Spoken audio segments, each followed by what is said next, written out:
It's up for grabs now! Magic ball from Bergkamp to Patrick Vieira! Oh, would you believe it? Oh, right, what a way to get it! Fabulous solo goal by Thierry Henry. Champions.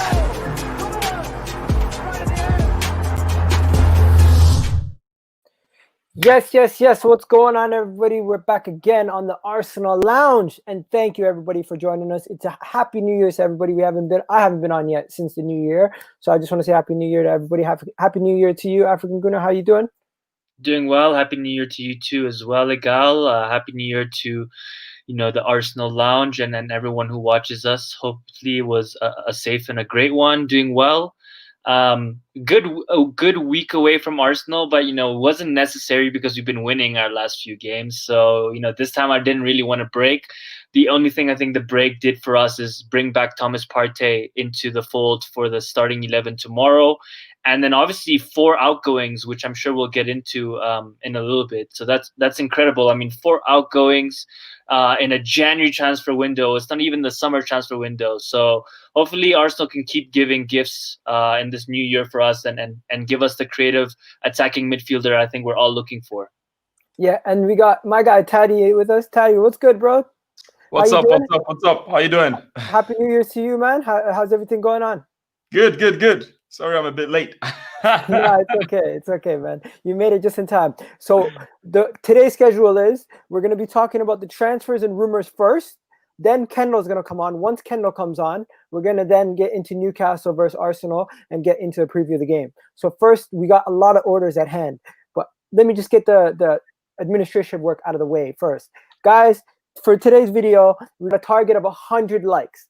Should be easy. Get us 100 likes for this video. We'd really appreciate it. Anyone who's in the video right now, smash a like on the video. Just for us, Taddy, African Gunnar, and obviously Lev and Shaheen, right? So 100 damn likes. That's all we're trying to ask for.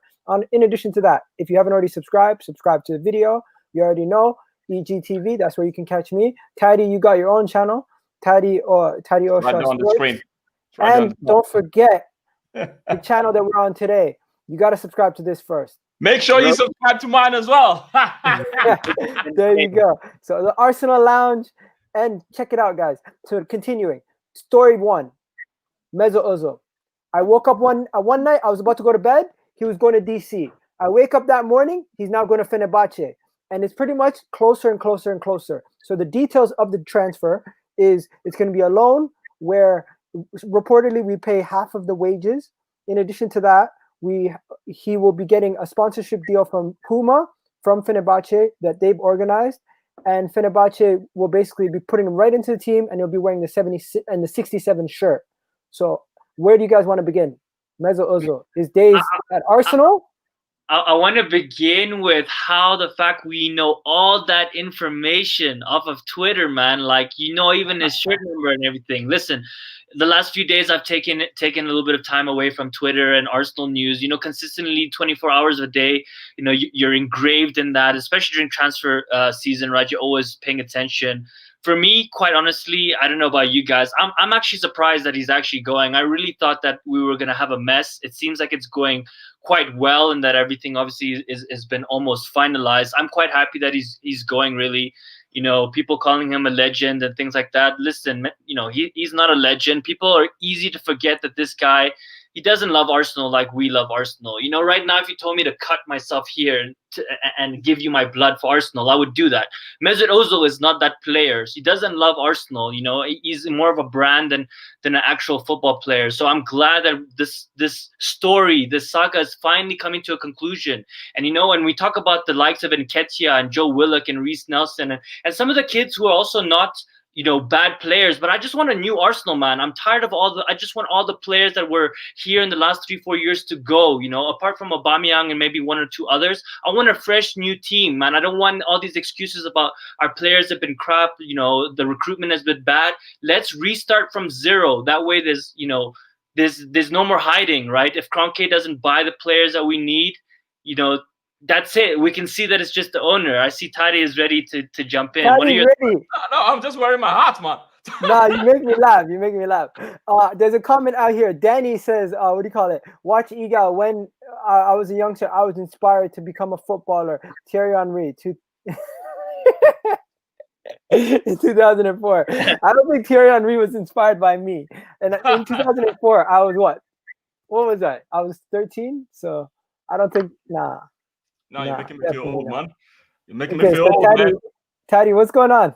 I'm good. I'm good. Listen, man. I mean, about this Mesut Ozil thing, yeah. I mean, I've got a lot of hate. I've got a lot of insults. I've got a lot of curses poured on me, like right, left, and center. And I think Ozil discussion for me is so draining that you can't even give an opinion anymore about it. You cannot say what you think. And even for people that actually see the bad side of this guy's game, in as much as they see the good part, they're not balanced in their analysis, right? They talk about only the good side. They don't talk about the bad side, which is unfair to people that actually give the true opinions of both sides. And the good side has been gone in a long time. So they're remembering the good times from years ago. They're not being fair in their analysis over the last 3 years. The guy doesn't run. You know, he's a luxury player. He costs our team, man. And we were playing Chelsea in a Europa League final. That's supposed to be our first European trophy. And he walks off the pitch 3-0. You know, and it's not only about these small instances. It's a culmination of a lot of these things where, you know, it comes to a point where you start hating, you know, talking about Ozil because you just, it's like Xhaka as well. It's one of these situations where there's, you know, people are totally against it and people are blinded by just being a fan of the player, not a fan of Arsenal Football Club. Cash, we got Cash on the line. Cash, what are you saying, bro? We're talking about Mesut Ozil. What do you think about the whole situation? For me, it's been a draining saga that's been going on for quite a while. Even before the China thing, there was a lot of fans that actually wouldn't have minded if Ozil had left the club and bring in younger, fresher faces. So I don't see why the big outroar, even though, yes, I understand that morally the club kind of done him wrong. But for a player that's on 350k, yes, we didn't put him on that much money.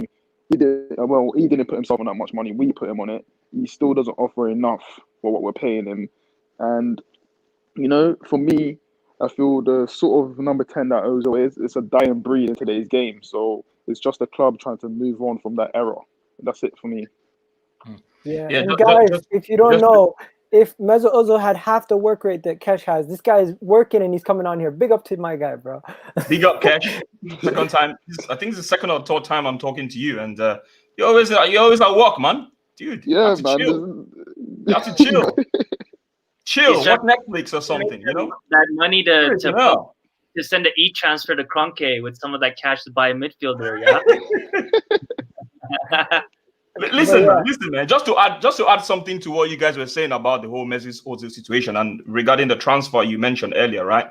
I mean, for me, it's going to be a very difficult transfer to do because as it sounds now, you know, he's still got the loyalty bonus, which he's entitled to because he hasn't really put in a transfer request. People need to understand that once you don't put in a transfer request, you get your loyalty bonus, which is a huge amount of money. In addition to that, his agent has come out to say his priority is to stay, right? His priority is to stay. That's his priority. And in as much as you can dislike his on-pitch antics and all that, let's not forget he just had a baby. Let's look at it from a human angle.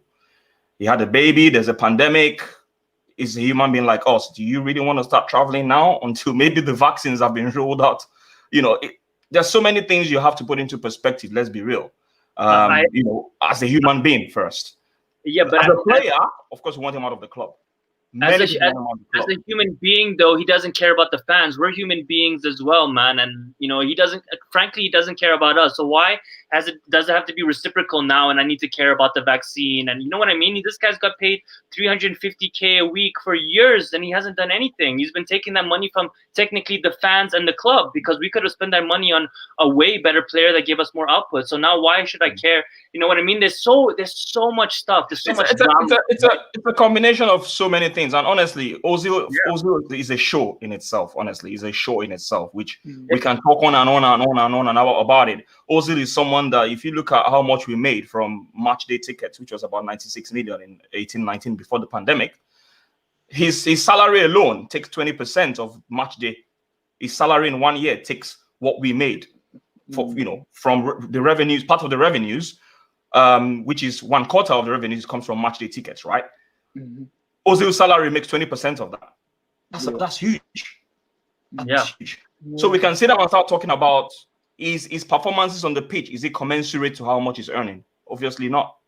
But listen, we can talk on and on about this. Honestly, I can talk for 1 hour about Ozil, but I'm not even going to get into it. The final point is, if you're Arsenal, pay the loyalty bonus. I don't care what it is.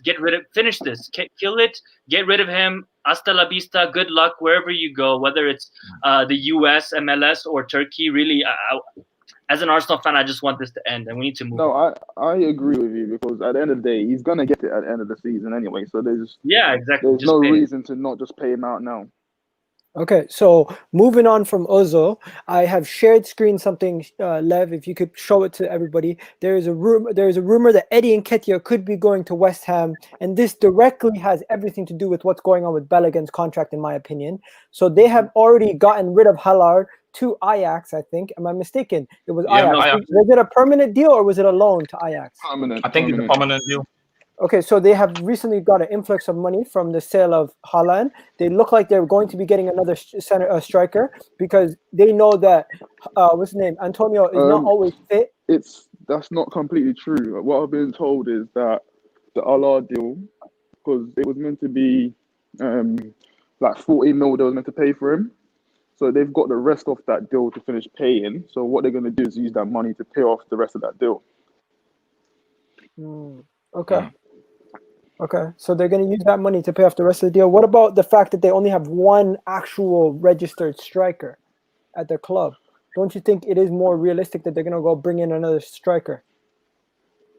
No, they most definitely will. But are they going to have enough money to give us a good enough fee for Nketiah? Like, really, how much we should get upwards of 15 to 20 mil for him. You think 15 to 20 mil? That's crazy, man. 10 mil. Give me 10 mil. No. If Ryan Brewster is collecting 20 mil, Liverpool, man, you know that they sell every single one. Listen, it doesn't matter.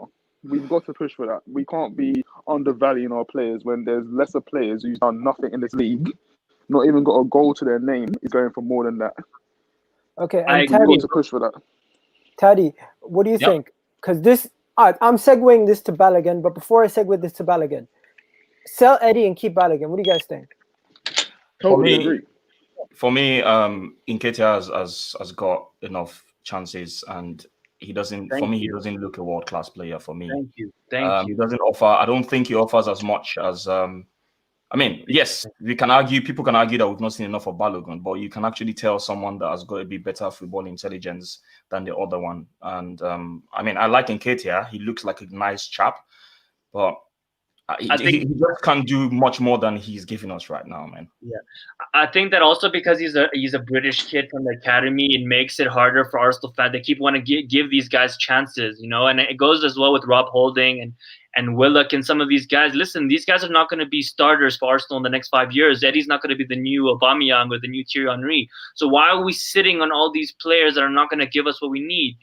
Even if we can't sell them for a great price right now, we have done such bad recruitment that we should just take all our losses, get rid of all these players that we can get rid of, and then go out and buy championship players for that 10 million, 15 million you get for Eddie, and reinvest it into the squad. We've seen Guendouzi, we've seen Martinelli, we've seen good youngsters that didn't cost us much, and they're doing, way, way more than perhaps an Nketiah who scores tap-ins in the Europa League, so and under 18, under 23 for the segue us over to Balogun, because I know you rate Balogun highly, and I know that you wanted to finish. I'll let you finish the Eddie Nketiah point, and if you guys have any final points on Eddie Nketiah, get it in now, because we're gonna move on to Balogun.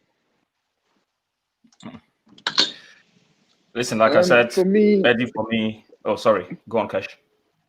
I understand. Listen, I don't think Nketiah's got a future at this club. I genuinely don't. But what you have to understand is, the club's now in a situation where Eddie is got a year and a half basically left on his contract. If Eddie had more than a year and a half and they didn't have to renew his contract to end up protecting his value, I think Balogun would have been playing a lot more. But if you look at the two players, if you look at who's got value for sale, it's Eddie. It's Eddie. So they're really going to focus on that. Like, you can lose Balogun, yes, he's a future, but you're not going to make money off Balogun if he ends up leaving. So you have to consider that as well. But don't use that as an excuse, right? Regardless, even for me, it's not about Balogun. Like, It's I don't even- Balogun. By the It's way. not about Balogun. It's just about the individual player. He's not good enough, right? There's Martinelli. There's so many other players that are filled. I know. So he's not gonna get a chance. The only reason I say is tell Nketiah so you can have a conversation with Balogun and say, listen, there's an empty spot. You'll get more playing time. Sign a new contract so we at least have value in him. So even if it doesn't work out with Balogun, at least we can make some money on. So I understand that. Let I'm Tad sure go, the club- Kesh. Yeah, no, I just wanted to add a little bit to what African Gunnar said earlier on about transfers and getting rid of most of these deadwood. We need to understand that we can only register. We can register a certain amount of people in the squad, and 7 of them have to be homegrown. So I think what these guys are doing right now. You made a good point about going to championship. You can still get some homegrown people there. But one thing we have to understand is you're not looking at the stock of homegrown players, and you need to choose the best from the worst. So you need to be careful. And at the end of the day, maybe the best from the worst is not really the standard you want, but you need to keep them. And that's one of the reasons the likes of Foden is going to be very difficult for them to get rid of Foden, for instance, in Manchester City. So you have to look at it. And you make a good point, though, which we sure we're going to get into to Balogun later. But if you look at Balogun now, they're probably going to be saying, and this is what Arteta said. Arteta said they want to keep him. He wants to keep him. The club wants to keep him. The player wants to stay, but they're not sure about the agent. That's what Arteta said. This is what I read that he said. So he said it makes 3 parties to make a deal. So it seems like the party, which is his agent now, is the one, maybe that one. Agents look for money so that they can actually pay themselves as well. So whatever advice is given to Folarin Balogun right now, we don't know. But it sounds like that guy is the one pushing for him to go out there, because that guy is well sought after right now. He's well sought after. And you make a good point about... He's barely played. That's the funny part. He's barely really played. He's played 2-3 games, and this guy, I bet we could get 5-10 mil easy for him. Almost as much as Nketiah. But I don't even want him to leave. That's the thing. And he doesn't want to leave. But right now, it is left between what his agent advises him. He's a young lad. Listen, sorry, I have to challenge you on that, because if he truly loves Arsenal, right, and he wants to stay, I don't care what his agent is saying. Because listen, if you love Arsenal, I don't care what my agent is saying. You know what I mean? Like, if I love Arsenal, I'm staying at Arsenal. So I don't think that he, what I mean? It's not as... Transfers are very... I don't know how I'm going to explain, because I had conversation with some agents, and I have some agents as friends, and I'm not going to come out and tell you some things that they say, but when you actually listen to the challenges they have around them, some of these things are not as black and white as we fans just make it out to be. Sure. This guy is young as well. He has no experience whatsoever in business. He has no experience whatsoever in professional football. He's just learning. Yeah. So right now, they're literally holding him. I'm sorry. If you love Arsenal, that doesn't apply, right? Because if you love Arsenal, there doesn't matter what the money, it's just about the playing time, which I think is fair. That's what I'm saying. He wants to play. It doesn't matter about the agent. Even if the agent wants him to go play somewhere else, if he truly loves Arsenal and he wants to stay, he'll stay, man. I get what you're saying. I totally understand what you're saying. I think you're not understanding what I'm saying. Right? You're saying the agent. You're saying the agent is the reason right now why this isn't going through, right? It's part of the reason. It's part of the reason. And once you get to understand football, especially for the young athletes in football, right? Many of these guys look up to these agents like a father figure. That's one thing you need to understand. Because whenever they're having any problems whatsoever, it could be 10 p.m., it could be 11 p.m., they're gonna call these agents and say, "Listen, I need your advice on this." And this guy seems hungry. He wants to play football, and if he's not getting the opportunity, why would you then say if he loves Arsenal, he's gonna stay and sit on the bench? It's just like it's just like Ozil, for instance, that claims he loves Arsenal, but many people think he loves the money. Of course he loves them. Whether or not that's true, I don't know. But the point of the whole matter is, some people want to play football. Ozil, for me, comes across like someone that doesn't want to play football. If not, he will have left long time ago. But you see players like Kolasinac that took a 50% pay cut.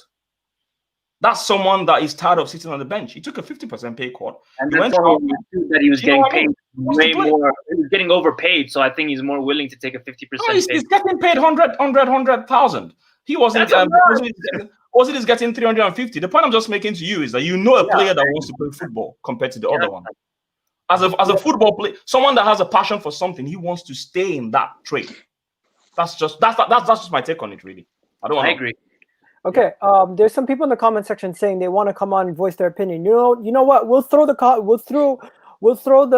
link into the comment section so you guys can come on. But you just have a few minutes to ask your question or say your point, and then you can and get your point across, and then we'll take questions. So you can throw the link in there, Lev. Now, Kesh, you're back. We're talking about Balogun, and kind of it got kind of heated in the sense they won. African Gunnar, your point was? My point is that Todd is saying that Mikel Arteta. What are you saying? Yeah. There's three sides to a transfer, right? The player, the club, and the agent. And right now in Balogun's portfolio, whatever, it's the agent that's apparently causing the problem because the club wants him and he wants to stay. I'm saying if he really loves Arsenal, it doesn't matter what his agent is saying about moving to Liverpool, whatever. If he truly loves Arsenal and he's guaranteed some playing time, he will stay. It's nothing to do with Liverpool. As I've said before, He's got the same agent. He's got the same agent as Iwobi, Saka, Nketiah. He's got the same agent, yeah? What you have to understand is that the offer is on the table for him to sign, but the agent's going to look for the best interests of his player. It's not necessarily financial package. It's a Yes. lot of things. If the player incentive is to stay at Arsenal, it doesn't matter about the rest. That's my point, right? Okay. No, you can't rule that out because what you have to understand is he's going to be looking at what's happening with the Lacazette deal. Is he going to be offered a new contract? So if Arsenal's willing to give Lacazette a new deal, that's one person that's going to be competition for him. Martinelli, what's his future? What's his long-term future? Is he going to be playing on the wing or is he playing as a striker? Aubameyang's still going to be there. Our club can think even 2 steps ahead. All those things. Okay, so 1 second. You have to weigh up all. Yes. Sorry. You have to weigh up all those things before committing his future. Okay, so Steven's here. Steven, you're watching backstage. You're watching what you're saying. You wanted to come on. What did you want to say? I can get exactly where Kesh is coming from in terms of Balogun.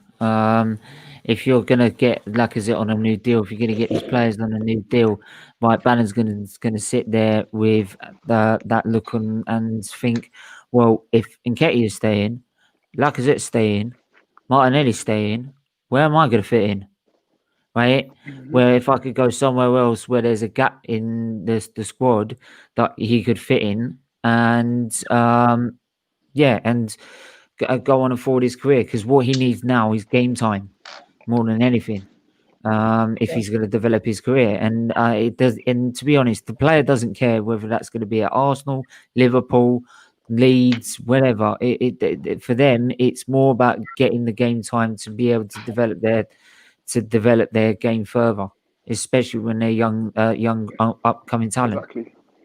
Of course, 100%. But then that means that they don't truly love Arsenal. Because if they truly loved Arsenal, this kid has been. No. It does not mean. Let's get Taddy on that part. Martinez, who's been here for 20 years, and then suddenly came into the team, and now he wants a bigger contract. You know what I mean? It's not the same scenario. This is a kid who just came in, and you're telling me he loves Arsenal. Can I jump right in, bro.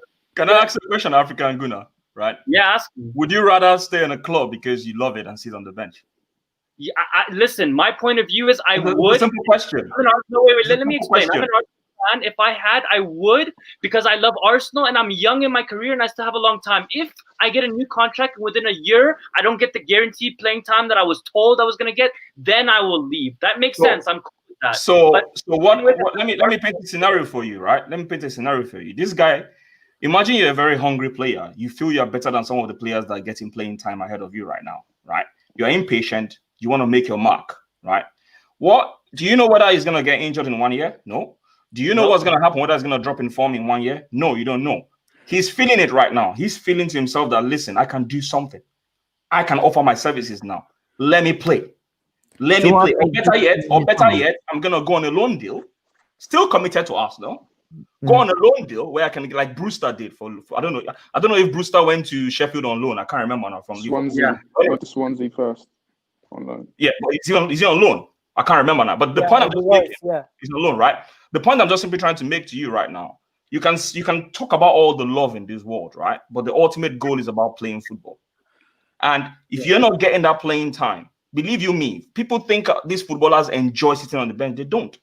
They're earning a lot of money doesn't mean they enjoy sitting on the bench and not doing what they're passionate about. It's like you being in your job right now.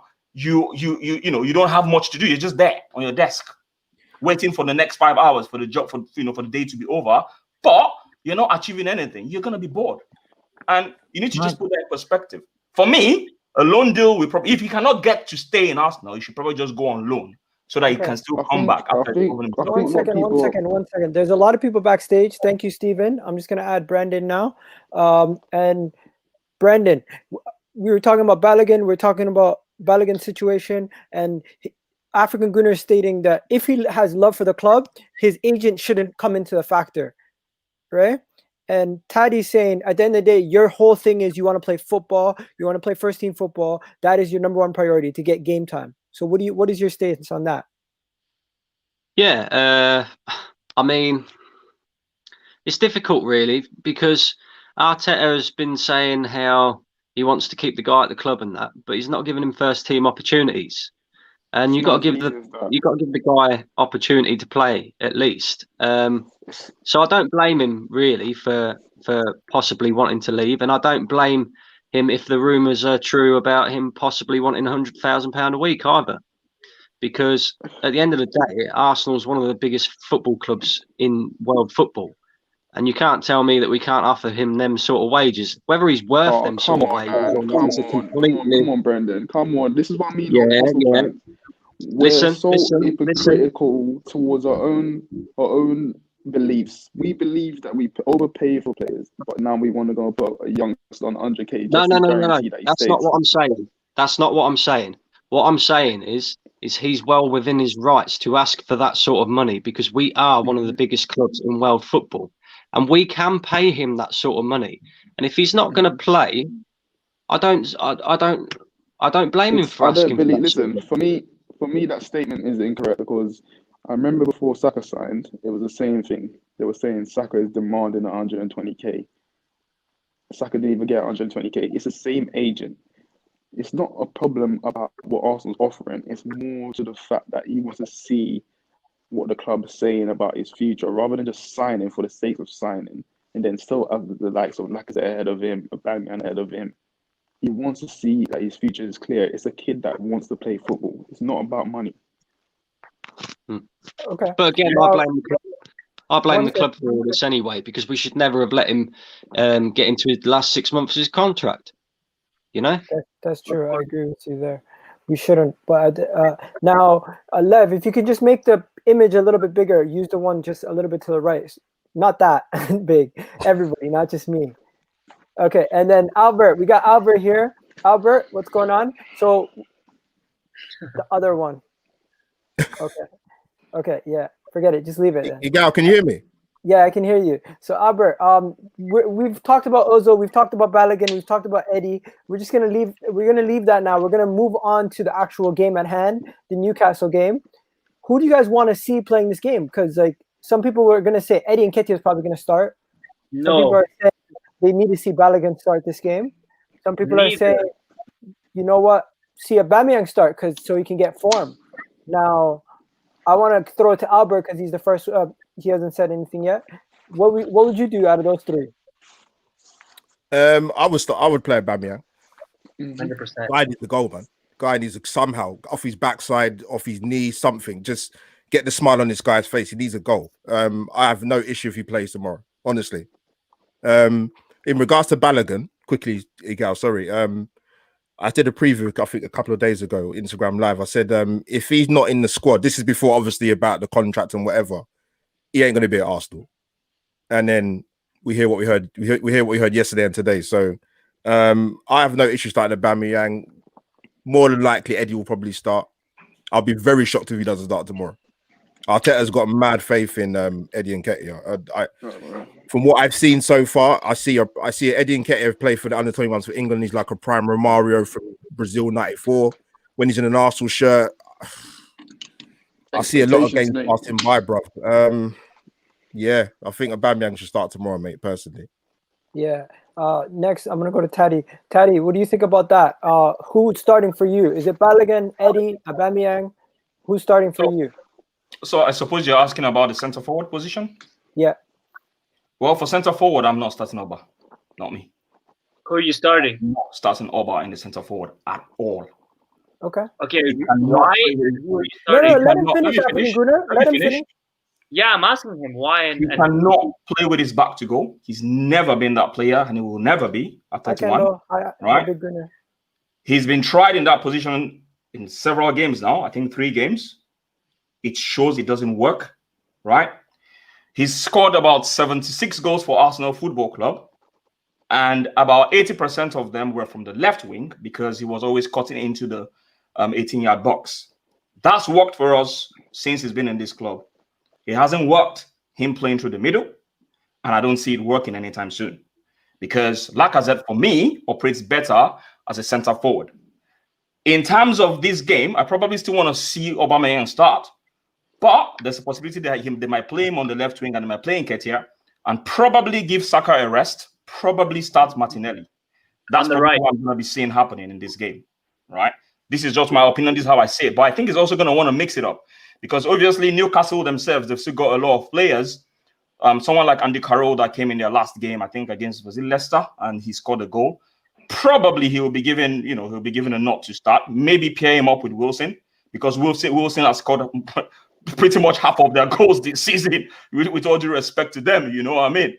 And they would want to win an FA game. So we always have a good record against Newcastle. But for my front three, it's probably going to be Martinelli, Aubameyang, and maybe Nketiah. I don't know if Saka. I think Saka needs a rest, in my opinion. I think Saka needs a rest. He will probably be in the squad, but probably maybe they will bring him in.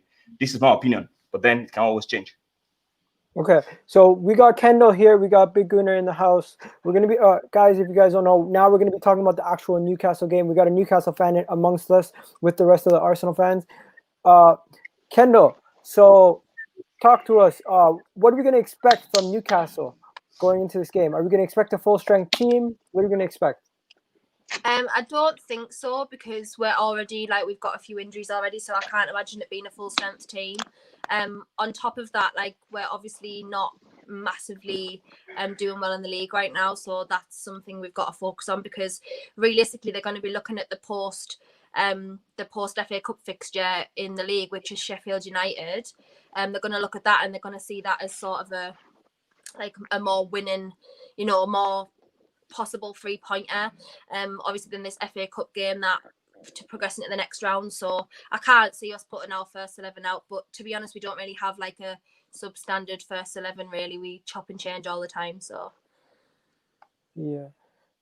So I just want to say to Brandon and Big Winner, sorry guys, we could only have 6 people on at the same time because too much people it becomes chaotic. So we're going to now be talking about the full Newcastle game. Is there anything going into this game do you guys want to talk about in regards to the lineup? Because to me, I feel like the lineup picks itself when it comes to certain players getting back into this team. Partey's fitness is back. Would you play Partey this game?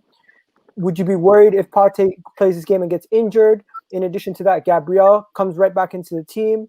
With that, Newcastle, are we going to be expecting them to play 5 at the back, 4-man midfield, 1 striker? Are you guys worried we won't have enough creativity to break them down? And from Kendall, the final point I was going to ask you is who in Arsenal's team would you be worried about going into this kind of game? So I'm going to start with the first point. I'm going to go to African Gunnar. Gunnar, are you worried if Partey plays? Do you think we should play him? Do you think he's going to get injured? Listen, if he plays and he gets injured, that is just it's an Arsenal story to be told. I mean, our history with injuries are really, really bad. We would have to be really, really, really unlucky for Partey to come in a second time and get injured again, man. I'll take the risk, honestly, because we need to give him 45 minutes. We need to get him fit for the next Premier League game. He needs minutes. He needs to integrate. We don't have many midfielders, right? So that partnership needs to start developing, whether it's with El Neni or Xhaka. And I don't think it's much of a risk. I'm sorry, Kendall. I think that, maybe if you asked me 3 weeks ago, I would have said Newcastle had a chance to draw the game. But right now, I'm back as a confident Arsenal fan, and I'm thinking we're winning 2-3-0 in this game. So I'm not really scared. So I think put Partey in for 45 minutes, go with the big guns, clear the water, score 2 goals in the first half, and then remove him in the second half and just let the game play out. And we can sit back in the second half with a 2-goal lead. That would be my plan. Go strong, hit them hard, and then second half, cool it down. Yeah. Next, I'm gonna go to Kesh, Gabriel, Pate. Do we play them this game or what? I get what African Goon is saying. He needs he needs some legs. He needs to get 45 minutes in the legs because we got Palace on the weekend, so it's probably for the best.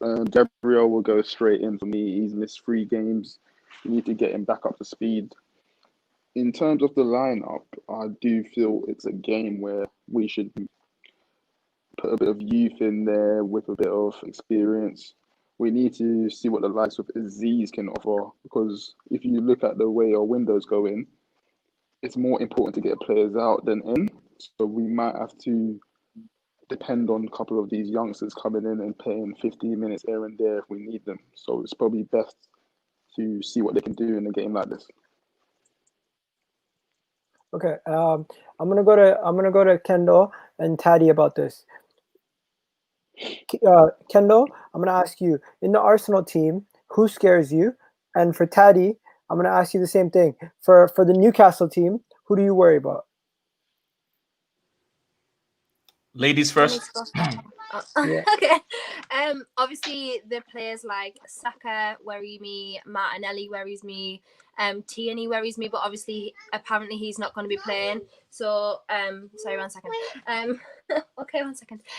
So yeah, they're the ones that worry me the most, like the ones with pace, because we don't really have that in our team very much.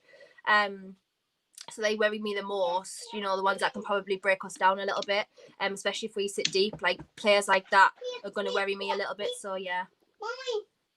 Yeah.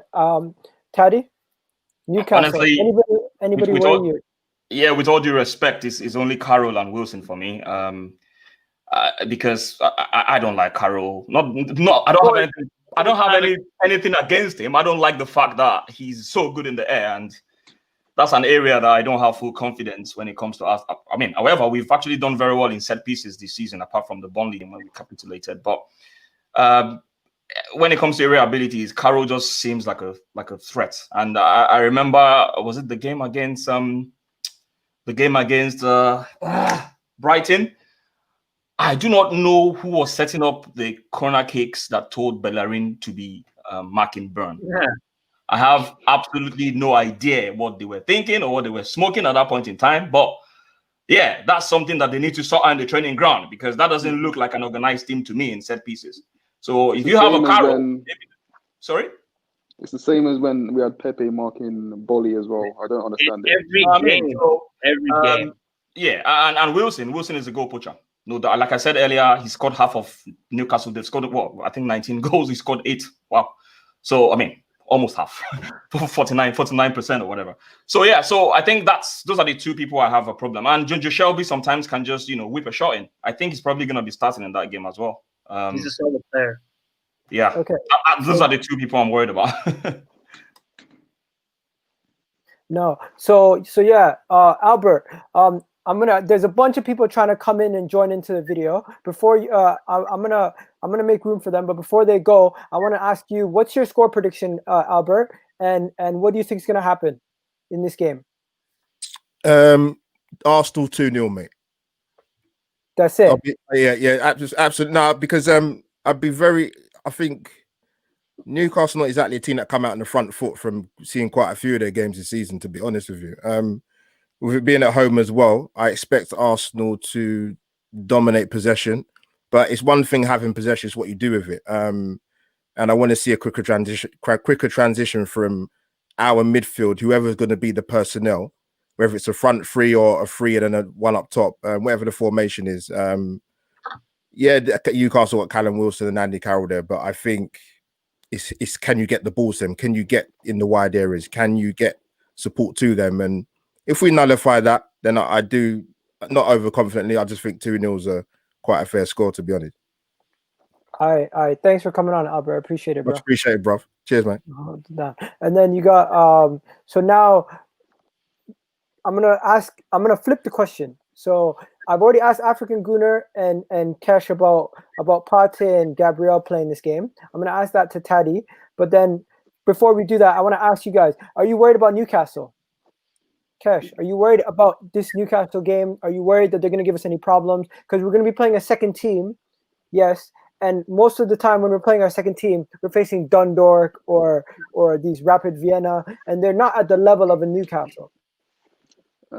Listen, for me, I said it in our stream over on your channel that Carroll for me will always be a danger. Like, he's one of those old-fashioned target man. He's a brute. He gives you a little elbows there and there. He puts you off your game. They've always got a chance with Carroll up top. And if him and Wilson can actually work off each other, they're always within a chance of getting a goal. So we just need to go out, go to the game and perform to the best of our ability if we want to win. But you can't rule Newcastle out giving us a challenge.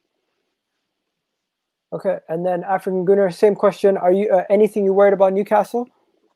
Kesh makes a good point, and goes back to why I said we need to be 2-0 in the first half, because we know Andy Carroll loves to score against Arsenal, and he's one of those players you put in the last 10 minutes. If there's anything to salvage from that game, he's the guy who's going to do it for you, right? So we need to make sure in the last 10 minutes we're not in a situation where Newcastle's chasing a goal and we're 1-0 up or it's a 0-0, because we do not do well in those situations.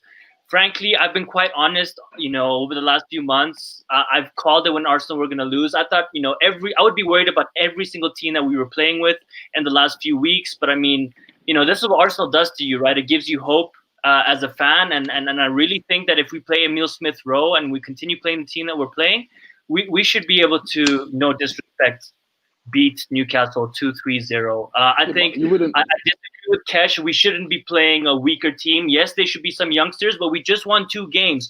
I don't want to mess up or anything. I want to be consistently at the top of our game, play a strong team. Let's get a win so we can build confidence and build a run of good games, because we have easy games coming in the next few weeks before United and Leicester.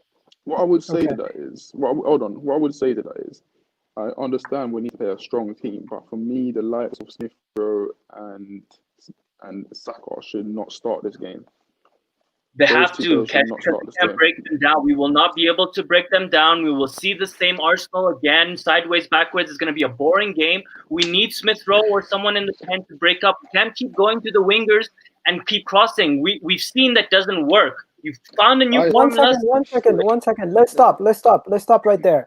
We have a Newcastle fan here. What has been your biggest weakness this season when it comes to breaking down defensively? She's not going to tell you that. Well, it doesn't matter because it's not like a gal's picking the tactics and out for yeah, there you go. But what's been our biggest weakness? Yeah, like for example, for Arsenal, we've been getting beat a lot by like second balls, like people not being switched on enough, because they get the goalkeeper will either stop the shot and somehow the rebound will go in or it will go off the post. Quality. Don't make excuses for us. We are not good enough. We don't have good enough players, and that's why we make mistakes with the same culprit and we lose off our own hands. I was saying, as I was saying, we get beat based on our guys not being switched on enough, and those kind of chances happening. Let's be honest, African Gunner. A lot of the times we do well the first time. The players are not good enough, which is why they're not switched on in the first place, right? As Kendall, her team, even her players are not the same price and quality as our players, but they still do the fundamentals, right? Which is the basics, and that's a problem with Arsenal. But we actually don't, though. That's a problem we've picked up on like several times. We just don't do the basics enough or well enough. When we do it, it's just like not good enough. It's almost like watching someone learn how to play football when we play. Sometimes it's just a bit mad. But our biggest problem this season defensively has been our fullbacks, because we haven't had specific fullbacks in place a lot. So we've had Jamal Lewis, who's kind of regressed, and his defensive awareness is very, very, very poor. So if we're playing like a back four, for example, and obviously he's left back, it's leaving us really, really loose and open defensively. Same on the other side when I mean, Yedlin's come in and he's done a good job because he's got the pace to recover if he lets a ball pass by him and, you know, pass through that channel. He's got the pace to recover.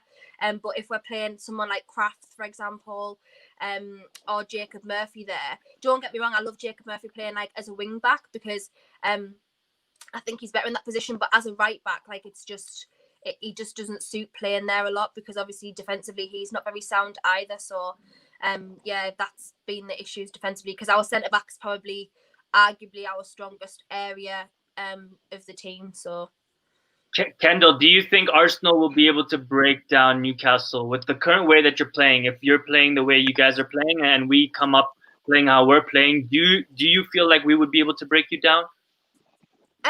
Yes, I think it probably will if we get complacent. It just depends. If we play back five, sort of with 3 centre backs and 2 wing backs, I think it might be better for us. But I still don't feel like there's going to be an issue. I think it's going to be a close game. Don't get me wrong. It depends on what team we field because you know, I think it'll be like a sort of whether we choose between the cup and the leagues this year, which is a position I didn't want to be in, but here we are. But Dubravka's going to be back in, as far as I'm aware. So that fills me with a little bit of hope because we relied on Dubravka so much last year. So if you don't play, you know, your main attacking options and you sort of switch it up a little bit, I'll have a little bit more hope. But right now, the way we sit back, it's going to be a little bit of a tiresome watch probably again. Yeah. So we got big gunners back, my guy. What we've been talking about, just the Newcastle game and everything about surrounding it. Now, someone threw a comment in there, and I just had to go fact check it. Apparently, Sheffield United and Newcastle are in for Balogun now. Some of the teams that are in for Balogun. Sheffield United was in for him from in the summer anyway, but they went for Ryan Brewster instead. I haven't heard that actually today. I've heard several people: Phil Jones, Brandon Williams, Lingard today. Dele Alli, I've heard loads, but I haven't heard of Balogun yet. Yeah. So, Big Gunnar, what are you saying, bro? What's your prediction for the game, man?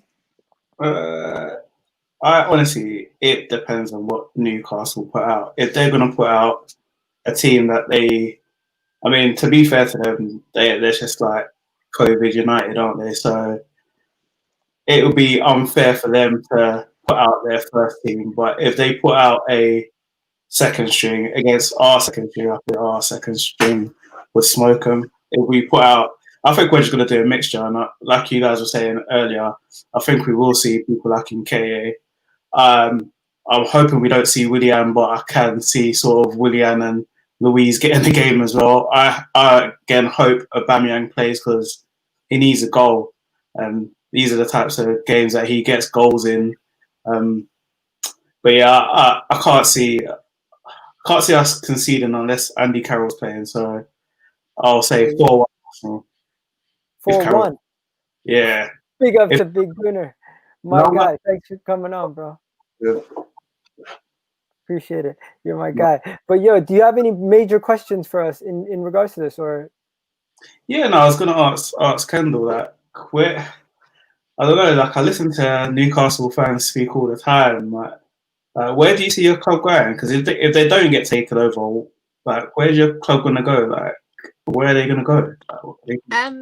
Probably nowhere. It'll just be a consistent, you know, battle every single year, bottom half of the table, trying to avoid relegation. It's like race to 40 points every year. We can never get past that very much. Like I just can't really see us, you know, being like top 10 anytime soon without a takeover, unless Mike Ashley somehow like has a knock on the head and becomes like this Samaritan. Like I just really truly cannot see it. It's just going to be 14th, 15th place. I think the last 4 years, I want to say 3 or 4 years, we've had like 44 points, 45 points and 44 points every season. So, and with the players we've got, you would think that we would have improved a little bit, but with a manager like Steve Bruce, you're just never going to go anywhere. The players are regressing more than they're improving. So, yeah, I can't see us doing much without a takeover, to be honest. But there's been recent like positive news around that. So fingers crossed 2021 is the year we finally get rid of Mike Ashley. It's a shame because at my age, like I'm 35, so I remember when Newcastle finished second twice. They were runner-up half in the Premier League. So it is a real shame that they are where they are now. And I think there are quite a few people second team. Like nobody likes to see Newcastle do badly. So hopefully you guys can get sort of take over that year or after. But if you get relegated, then you won't. I don't think we'll get relegated. I really don't. Like, Here, for guy once came in my life, fired. I actually don't think we'll get relegated. But I No, think there's we'll be no there and chance that will thereabouts. happen. It'll be like 16th, 17th, I think. Yeah. So Big Gunner, my guy, thanks for coming on, bro. I No appreciate worries, it, man. man. Thanks, man. Yeah, and then Taddy, I was gonna ask you, do you have any questions in general? Because like, when is it? When it comes to, you've been to away games, you've been to all these away games, you've seen Newcastle, like. I'm always in the Newcastle games. Yeah. I used to work there, and I used to live in Sunderland, by the way. So. Wow. just, so when it comes, just keep so when it that. comes- Let's just keep that. I used to live in Sunderland for like 2 years, so I experienced all the derbies and all that, and all the fights. I used to work in the clubs then, so you can imagine. But anyway, that's a different story. Sorry, go on, Igor. Whenever you travel up there, we usually win, so it's good too. Yeah, it felt good too as well, to be honest. I mean, I don't have any question per se. I mean, I only have comments to say about the fact that I feel that, I mean, by history, obviously, we have better records against you guys. I mean, apart from the 2010 or 2011 when we were winning you guys 4-0, and then you guys came and drew the game 4-4, and I was so pissed. 2011, yeah, it was yeah, the day you before know, my and 16th birthday. yeah, you know what I mean? I won the game, and you know, all of a sudden you guys came back. And I think you guys also won us when, you know, towards the tail end of Emirates' first season as well. I think that was a bad patch for us, you know? But apart from that, really, we're always, you know, we're always winning you guys. We always find a way to beat you guys. Is that game at home? Say that again. Is the game at the Emirates? Yeah, it's at the Emirates. They haven't scored against us in quite a while, haven't they? In a long time in Emirates, yeah. So I hate when people bring up these stats and stuff because it makes it the perfect occasion for whichever team or whichever player to break it when they play us. That's always how it happens. That's the next thing I was gonna say. Actually, it's a good point that you made, because right now when it comes to Arsenal Football Club's records don't mean anything, because we're in a very bad situation. Yes, we've won the last 3 games, no doubt about it. We're looking good right now. We're looking like we're on the front foot and we're getting back to where we belong. But then again, you can't take away the fact that many of these players lack that basic intelligence of football, which is one of the things that does my head in, and which is one of the reasons why we need to do the clear out. Having said that, you still need to think about squad management. You need to think about trying to make players happy, and this is one of the reasons most players still need to play some game of football. So you're going to be looking at the likes of Maitland-Niles coming in. You're probably looking at Luis Gabriel coming in. That I don't even know if Tony is going to start, or because he probably needs a bit of rest. So I won't be surprised to see Maitland-Niles playing on the left side, and maybe seeing Cedric playing on the right side. I wouldn't be surprised to see that, which is probably going to create a little bit of incoherence in the team. But the likes of Partey, I would like to see him. Maybe he's going to partner Ceballos or El Neni or Xhaka, whoever. I don't care. I just want him to play. Maybe not going to play 90 minutes because of what happened in the last game. They rushed him back. He got injured. So maybe they're going to be looking to, just play him for the first few, first half, minutes, maybe 60, 70 minutes. And African Guna, you made a good point about wanting Saka to play. That's something I didn't think about earlier. You made a point about you want Saka to play, but then you still need to think about squad management. You can't expect this guy to be playing all games. We have, between now and the next game is about 4 days. Between that game, Crystal Palace and Newcastle again is about another 5 days or so. So they're really close. You need to be careful about just playing these guys 90 minutes all through. So maybe Saka is going to start. But I don't think he's going to play 90 minutes. It's about game management. 100% not 90 minutes. This kid is our superstar right now, our shining light. Really, he's our Aubameyang of last year, right? He's carrying the team.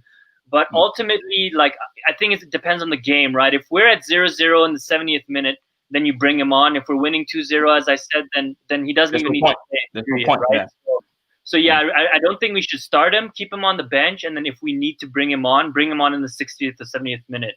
But the thing is, Tade, I'm building a little bit more faith in Arteta again, but he's really broken my faith in trusting him to make these right decisions and bring in a Saka or Martinelli in the 60th or 70th minute. He's made so many bad substitutions like Wenger used to that now, you know what I mean? I just want to go full throttle, put the strongest team, kill the game, and then make all the subs at halftime, and play the kids. I know that's not realistic, but I've lost faith and trust in him.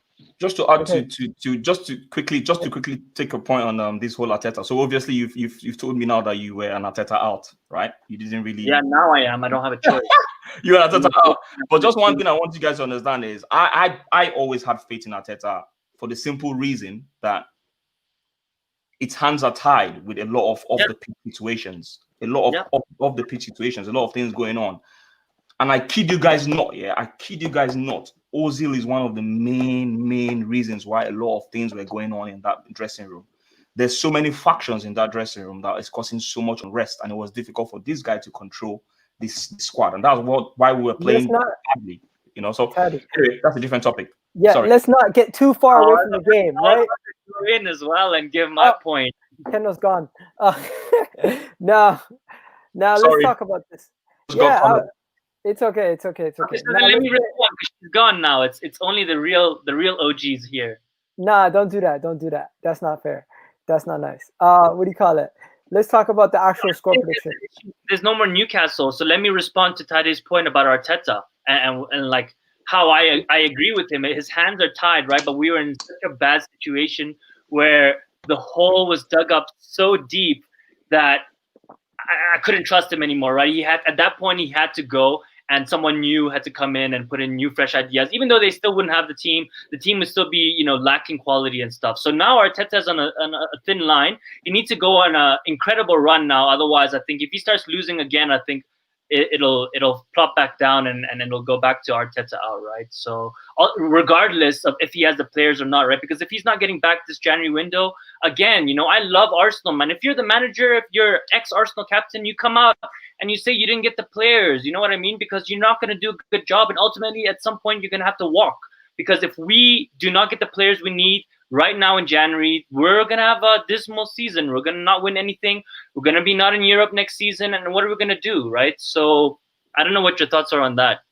For me, really. The simple fact of the matter is, and I don't want to go too much on this topic, but the simple fact of the matter is, and I keep saying it, I've had this argument with a lot of people about people wanting Arteta to come out and say stuff. Does anyone know what happened to Thomas Tuchel in PSG? Exactly. Yeah, he got okay. Well, he got sacked because he spoke out against the club. Now that's the guy. That's the guy that is experienced already. He's experienced. He's won stuff. I think he's won stuff. Yeah, and he still got sacked. And Arteta, who just got his first job as a manager, you expect him to come out and start telling you stuff and start hanging his club out to dry. No. I'm saying in the situation that he's in, when it's so dire, it's the worst in the club's history.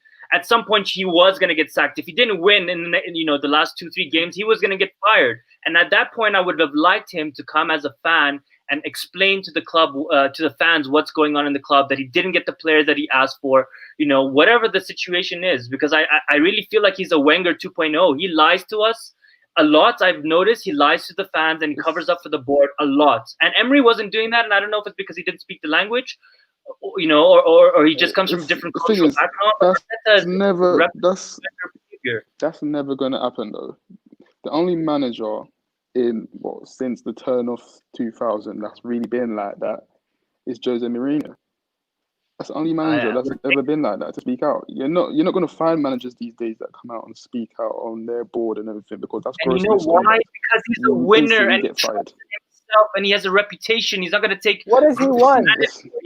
Give him he's out of there. He can't do it with opportunity. We always hire people who just are not good enough. If you're good enough, no.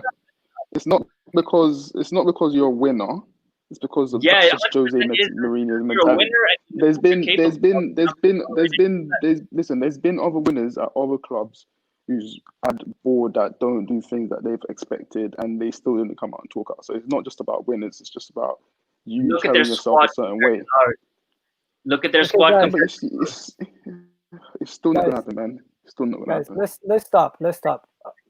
We know Runnerson's gonna play this game, or Leno. What do you guys think? Dude, are you joking? If that guy plays in goal, are you serious, man? We're just talking about Arteta in and out. If he plays, I'm back on Arteta out. Like right now, I'm back in the middle. But Runnerson plays, you're out. Again. Yeah, are you serious? You're gonna play that guy when he made those types of mistakes and stuff, and you're gonna play him in FA Cup, an important game that we're supposed to be protecting, because we won Everyone last time. agrees with him. Everyone agrees with him. I just asked the question. I mean, listen, yeah, it's not an easy answer. I can't give you an easy answer because first and foremost, I don't think like a fan. Let me just tell you, I don't always think like a fan because I try to put myself in the shoes of the person that's handling the team first before I just start ranting or saying stuff as a fan. Runa saying doesn't look good. He looks like he's lacking confidence. There is no doubt about it. If I have my way, Leno will start. But at the same time, if something that happened to Leno, similar to what happened against Brighton, where Mope got him injured, what are you going to do then? Ronaldson is going to start the next game. Okay. So we got YS here. YS came on. Yeah. Sorry. YS came on. Let's just ask him what he's saying. YS, what do you got to say, bro? You're muted, by the way. I don't know. I wouldn't start Ronaldson after that game. He cost us the Man City game. It was basically, we had a chance. We was in the game for long, and then we could have nicked it at the end, but he cost us those two mistakes. Cost us the game. What's your question though? You had a question earlier. Yeah. What was the question? I was gonna ask you, what signings do we need like this summer, or like this January transfer window? What's important signings that we need? Is it like, should we sign a goalkeeper, a backup goalkeeper, or do we need a number 10, another midfielder? I don't know. We need both. We need both. We need a keeper. We still need an attacking midfielder. Right back. I don't know about the defense now because honestly, Mario has really impressed me. I'm not even gonna lie. And I think we need a backup right back to Bellerin. Even I think that's not a priority. No. We need Bellerin to be a backup. Get it straight, bro. Yeah. Get it straight. Yeah. Oh yeah. All right. Okay, so YS. Okay, guys. What's your score prediction for the game before you go? 3-1 Arsenal. All right, bro. Thanks for coming on. Appreciate it. Now, I would say that for me, we need a midfielder that can, like a Basuma. We need a creative midfielder like a Buendia. And if you're gonna get a backup goalkeeper, we need a goalkeeper that is English or has been in the English game. So I would get the David Raya. Is it Raya from Brentford? So those are my three. Now, African Gunner, you're really, really, really confusing me today. In the sense, we just won 3 games. There should be a little bit of optimism towards the future because there's a bunch of kids playing well, everything going well. After all of this, you're still going to pick us to beat Newcastle. Yeah, I call it how it is, even as I won't say we're going to win every single game because ultimately that's not real. A real fan knows you're not going to win every game, especially if you bleed Arsenal and you've had so many heartbreaks, we're not going to win every game. So I'm quite realistic. As I told you, I'm back to being neutral. I was Arteta out because I thought it was getting out of proportion. We were losing way too many games. There was only 2 or 3 games that before I lost control of myself. Now that he started winning again, he needs to keep it up for me to be back on his side. He has a lot to do. I think we're going to win 3-0 easily. But as we said, if he starts making bad decisions again, then people are going to start questioning. If we're winning every game, no one's going to question anything. We don't really care. As long as we're winning. For me, frankly, as long as we're winning, I don't really care about the tactics. I don't really care as much as who plays, who doesn't play. If Mesut Ozil is not playing and winning every game, Mesut Ozil is not being talked about, right? So yeah, I'm thinking we're winning 3-0, man. I'm really confident for tomorrow. I really hope that I'm not back in. Lev, Cash is back. Now, Taddy, what's your prediction for the game? And before you go, I just want to say, Kendall, her internet cut out, so she had to go. But it wasn't because of us or anything like that. And she said that she predicts Arsenal to win 2-1, but she's hoping that they can get a draw. I mean, my prediction, I'm thinking maybe 3-1. For some weird reason, I just feel we're gonna concede, and I could be wrong, but I think we're gonna win the game. Yeah, she was hoping that they can. It doesn't go to penalties now if it draws. So we'll still win. We should win on penalties if it goes to penalties. I'm not even worried. I can't even remember now. That's a big statement, It's not replay. I thought we don't replay after cups, do we? No, there's no replays no more. They stopped that I'm getting confused now because I know Carabao Cup. I'm sure about Carabao Cup. I wasn't sure about FA. They stopped that Unai Emery's last season. I mean, first season. They stopped replays after that. Okay. But yo, Kesh, what's your prediction again? You said it yesterday, but I forgot. 2-0. I said 2-0. But Yeah. you know what? Yeah, I don't know if everyone is looking at this game as a chance to give certain players a platform to show if they're capable of coming in and getting some minutes in this first team. Because when you look at the transfer window, as I said, I keep saying it's more important to get players out than actually rushing to get players in who's just going to add to the dead weight that we're trying to get out.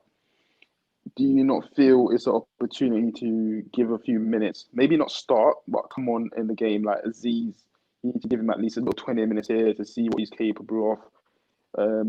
We haven't exactly got a Cash. We should have done that. We should have done that earlier, man. Why are we calling to do that now in the first game of the FA Cup? We didn't say no. You're not listening to what I'm saying though. I said the last 20 minutes. Obviously, provided that we're winning the game. No. Providing that we're winning the game. Providing you're winning the game. You're winning the game 2-3-0. Yeah. There's no issue with bringing on an Aziz. Listen, I agree with you. Yes. I 100% agree with you, and I'm not of the ilk saying that. I generally think, you guys might think I'm crazy, but I think this game, Willian, Pepe, play those guys, play them now, get them game time, get them on the team, because I don't want Martinelli playing this game. I don't want Emil Smith-Rowe playing this game. I don't want Saka playing this game, and I still think we're going to win 3. With Pepe and Willian on the pitch, I still think we're going to somehow win this game 3-1. That's my prediction. Taddy, what was your prediction one more time? Same as you, 3-1. That's all. Yeah, just to add to what Kesh said about giving these guys, as you were saying it, I was just thinking in my head, really, and some of the guys that are ahead of the likes of Aziz have not even got enough playing time. This is the problem right now. So I don't know, man. Maitland-Niles, for me, I feel so sorry for him because I feel he should still, they're probably going to be looking at him ahead of the likes of Aziz because obviously he can still play in the middle of the park. Even if at all I'm not his greatest fan in the middle of the park, I'm not, because the only thing I remember is the Östersunds game under Arsene Wenger. And I don't know if you guys can remember, but he played that position and he messed up. The second half, they literally had to bring in Xhaka, and Xhaka looked way better than him. So that's the memory of, he's done well, but I can't be using the likes of Dundalk, or, all these teams we played in the Europa. I don't usually use those guys as a yardstick. Newcastle are not going to come here and joke. Let's be real. They're going to mix it up with some of the big guns. They're going to mix it up because this is the only thing they have. They're not going to win the league. I don't think it's a priority for them. I think they'd rather go out than to be in it. As I said, like, their game, the following game that they got is Sheffield United. They're more concerned about that game. The quicker they secure their Premier League future, the better for them. I think even if they was to beat us, they're not really going to go to the semi-final or the final. They're not looking at this competition as a priority. Okay, so I'm going to wrap this up, but before we wrap it up, I just need you guys to do me a favor in the comment section. If you can smash the likes and get us at least 50 more likes so we can get to 50 likes, that would help us out a lot, right? And I'm going to ask you guys a silly question, but I know the answer, but I'm just going to ask it anyways. If Willian and Pepe start this game, with the midfield of Willock, Elneny, and whatever, who else is going to go in the midfield? Willock, Elneny, and Ceballos, right? Does that those 5 guys playing? Those 5 guys playing in the heart of our attack in our midfield. Is that a winning formula even against a Newcastle second team? So it's a tough one. I mean, obviously, going by the previous games and all that, I would say no. But then again, it still looks like the confidence is rubbing off on all these players right now. And even when we're losing, we're not losing 3-0, 4-0. We're losing maybe 1-0 against Burnley. We're not losing, in our 2-1 against Everton. And there were stupid goals to concede. You could see that the guys were nervous. But right now, it looks like these guys, the confidence is back in the team. And that confidence was a major, major, major problem before. You can see it, you can smell it when these guys are touching the football on the football pitch. You can see they don't have the confidence to put that pass forward. It just doesn't look, they just don't look confident. But right now, it looks like everything is coming back. But if it's left to me, I'm not gonna start that whole combination that you just mentioned. I'm gonna be mixing it up, bro. Yeah, I'm gonna be mixing it up. Yeah, that's a recipe for disaster. I think you have to base it on what Newcastle put out there, because I think Saint Maximum is injured, Ryan Fraser is injured, Yes, they've got a few players, as I've mentioned, the likes of Carroll and Wilson might link up. You got Elmer on as well. But I still think we've got enough. The only thing that worries me is not having a number 10. You know, like you could put Willian in a number 10, but I'm not sure he's going to have that impact that Emil Smith Rowe had. So we might go back to seeing in this game more crosses from the wings rather than actual someone being a threat in the final third. Do you know the funny thing? Sorry to cut you short there. One weird fact, one weird stat. Do you know that Willian and Bellerin have created the most chances this season for Arsenal Football Club? No, but the thing is, you have to take those things. You have to take those things with context, though. Like you can create chances, but it's where you're creating those chances. It's where you're making an impact. This is why I agree with you, and this is why most of the times I want people to be very careful about stats, just throwing stats out there, because when you create, when you put a corner in and it goes to the head of your player and he goes for a goal attempt, that's a chance created. Chance, exactly. People need to understand that. They need to understand that. And this, when you put crosses in, it goes to one of the player, that's a chance created. I'm not saying crosses are bad. Crosses are good because obviously you have some people that know how to give quality crosses.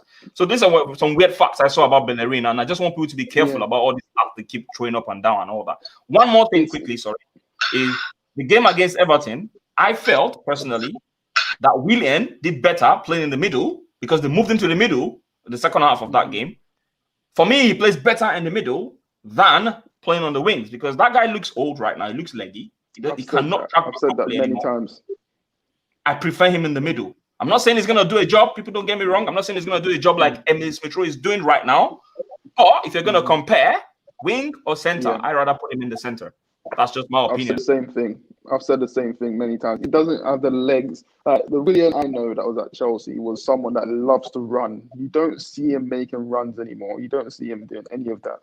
And also on the thing about stats as well, like people say El Neni makes a lot of forward passes in this game, but do they know that you just have to pass the ball 5 yards in front of you for it to be counted as a forward pass? People don't know that. 5 yards, the player would be in front of me and be classed as a forward pass. Okay. So yeah, I get that. I completely get that. 5 yards. But that's mad. Imagine you could have the most progressive passes in the world, football, but all your passes could be to your to your right back, just a little bit ahead of you. It doesn't make any sense. Like Granit Xhaka, majority of his progressive passes was to the left wing. Every game to the left wing. But yeah, this is a type of game where you can try risks and stuff. We're talking about playing the younger players. I mean, you can even. This is a game I wouldn't mind seeing David Luiz as a CDM partner to Thomas Partey and seeing how that would work. I mean, I think we have the luxury to try that and see if it works and play a Smith Rowe in front or play a Pepe or a Willian. And that would be cool and interesting to see. I don't know what your thoughts are on that. 1 second, before we get to that, hold that thought for a second. Brendan, I was going to ask you, we never got your score prediction before you left. What was your score prediction? 2-1. 2-1? Yeah. 2-1 to us. I think it'll be a closer game than what most people think, to be honest with you. Wow. Is that just your skepticism of Arteta, or? No, it's my skepticism about how we struggle against teams that play a low block. And also, I do think that if Andy Carroll starts, we tend to struggle against players who are an aerial threat. So, yeah, I just think it'll be 2-1. I've just got this sneaky feeling. Yeah, I think that whole thing is a myth, man. That stuff, we say that every single time we face a guy like Andy Carroll or we face Chris Wood, and 9 times out of 10, they don't score. That one time they score is stuck in your head. I agree with you. That we haven't been that sort of team for probably about 2 seasons now. I haven't seen the way, when you used to see Arsenal get dominated by big physical strikers, you don't really see that happen anymore. Yeah, that's the work that Emery and Arteta has actually. Yeah.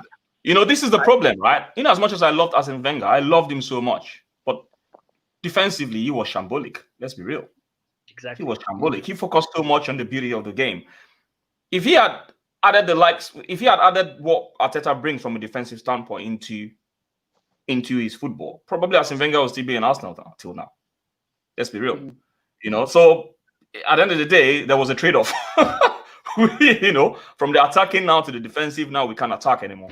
But finding that balance is the main problem in Arsenal now. Once we get that balance, I think we'll be a force to be reckoned with. But we're still a long way away from there. True. But yeah, guys, I was going to wrap it up. Any final thoughts before we go? Taddy? Well, come on, you Gunners. Give us the win. 3-1, baby. And yo, tell the people where they can catch you, bro. Yes, people. Just right on top of my screen and just below as well. I think right here. Yeah, here. That is my YouTube. Please, it's new. Subscribe. Thank you very much. There you go. And African Gunner, final thoughts and tell the people where they can catch you before you begin. Yeah, final thoughts are hopefully we win tomorrow and we don't see the same lackluster performance and lack of creativity that we've had. I want us to carry on playing the way we are. I think we're in a good stride right now. People who think that penalties are a toss-up, seriously, I mean, if you don't have confidence that Arsenal can beat Newcastle on penalties, then I don't know why you're an Arsenal fan. We have better penalty takers than Newcastle do. You know, and if you were to place a bet, you know, I'm pretty sure that Arsenal would be favorites to win a penalty shootout. And then the last point I want to make is, listen, as fans, you can change your opinion. You know, I saw someone call me a flip-flop in the comments. Listen, I don't have an agenda, man. My agenda is I love Arsenal, right? I wanted Arteta to do well. I know that he doesn't have the players to do so. So it's not totally his fault. As Tade said, his hands are tied. But at a certain point, even if his hands are tied, we were losing and we were sinking. Our ship was sinking so badly that at some point, you just got to say, who cares? Throw him out the window and let's start again fresh.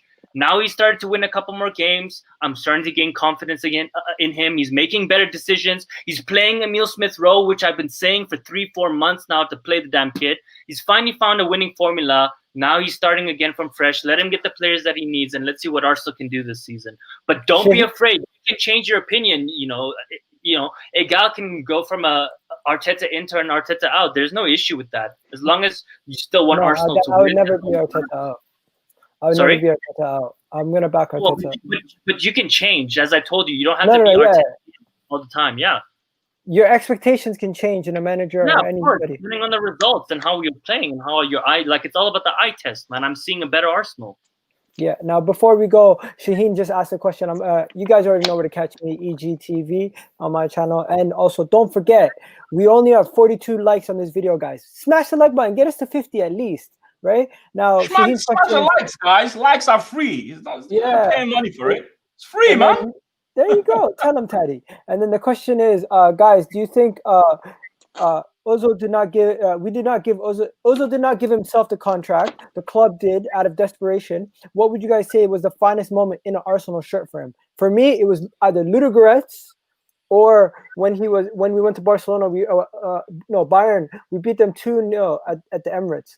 Those two games, I would say, were his best performances. What about you guys? For me, it's just Leicester and Ludogorets. But honestly, Ludogorets for me shouldn't even be coming into the conversation because really. What about Barcelona? What about Bayern? 2-0. The Bayern Munich game for me is not for me. Not for me. He did all right, but that was for me. That's not his best game for me. His best game till date is still the Leicester game, in my opinion. Okay. African Gunner? Same thing? Agreed. Yeah, Leicester and about the Bayern Munich game, Egal. I mean, he almost missed. I know he scored that goal that crossed the line, but like, you know what I mean? He should have cleaned his plate way better than that. So definitely, Ozil's only had 5 or 6 incredible games for Arsenal. Apart from that, he's just been really earning salary off of doing nothing for us in the last few seasons. Kesh, your thoughts on Ozil's best performance? He's frozen? Oh, yeah, he's frozen. Okay, Brendan, you're up. Yeah, I have to agree as well. Probably Leicester. That's the most recent one. I fairly remember a game as well against Liverpool where he was scintillating as well. What about Newcastle? 4-0. He scored a goal. Yeah, possibly. But no, I think the Liverpool game you're talking about is the one that was before Christmas. 5-5. 5-5. No, 2-0, and we came 2-2, back no, 2-2. 2-2. Yeah, And we then came back 2-2. 2-2. I Oh think no, that's 3-3. It's a winter wonderland. Yeah, it was Yeah. 3-3. 3-3. Sorry, not 2-2. I knew it was a draw. Yeah. Because I was at the stadium that day. I remember. I think he gave a backheel pass something to Lacazette or something. For me, Yeah. he still didn't. For me, that game he still didn't take it by the scruff of the neck like he did Leicester. Do you know what I mean? I'm talking about a guy. For me, my level of performance is someone that takes the game by the scruff of the neck, the way Sanchez did for us, or the way the likes of Van Persie do for us. Like, this guy is demanding everything. He's the one making things to happen. Like Yaya Toure, he's making things to happen. I mean, let's be real. As Ozil in his whole 7 years ever won Player of the Season, Player of the Month. He almost did. But has Ozil ever been the player to take a game by the scruff of the neck? You know, not just in an Arsenal shirt, but even in a Real Madrid shirt as well. No, you're At very Real right in Madrid, he saying did. that. You're absolutely right in saying that. However, my philosophy, right? The reason why I'm just saying all this is because I like to use real life examples. If I'm in my workplace, right, and they offer me a very huge amount of money, the expectations are automatically going to go high, and the pressure is going to be on me to perform. You wouldn't expect an apprentice in soccer to come and start doing, for instance, now I'm a network engineer, and start doing more work in the network engineering front than me, that I'm actually earning more. The owners are going to be angry at me. So I try to use those things as an example that, listen, now you need to step up. But he's not doing that. So I think we're right to have a problem with that. That's just my opinion, really, on that. Okay. So, next, Brendan, final thoughts, and where can people catch you? Final thoughts. Let me think. Basically, I'd like to see a few players get an opportunity in tomorrow's game. Balogun being one of them, if he's staying at the football club, that is. At the end of the day, if we're going to keep this guy, he needs to be given playing time, and it's the perfect opportunity to give him playing time against Newcastle in the FA Cup. I'd also like to think that we could possibly go on and win the FA Cup, because I think it's the only trophy that we really got to play for this season. Europa League's going to be very difficult. I expect us to finish in and around the mid-table. So yeah, why not go all out for the FA Cup? And you can catch me on YouTube at Brandon AFC Fan TV. All my social links are in the channel description as well. There you go. And Lev, you already know, bro. Let's tell the people, subscribe to the channel, do the thing, like the video. If you're watching the playback, tell us what you think down below. We really appreciate it. And you know what? Subscribe. It's absolutely free.